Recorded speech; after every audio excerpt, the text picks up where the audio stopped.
Our last topic under Naughty Series Oh, is last na.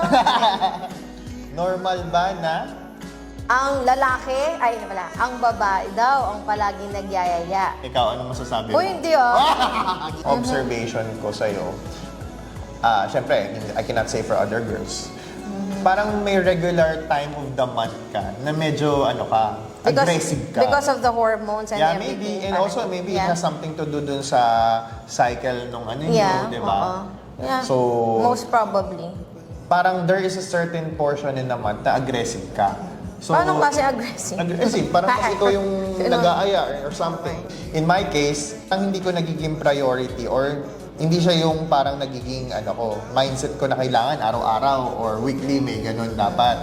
So, minsan nagkakaroon ako ng awareness that we need that kapag gusto mo or nagbibigay ka ng sa akin, ng signals sa akin na parang gusto mo. Signal? Anong signal? I would say, hindi naman technically babae lang ang may gusto palagi. It's only a matter of mas nai-express ng babae kapag gusto nila. Kasi parang pag ang lalaki ang nag-express nun, parang ang manyak.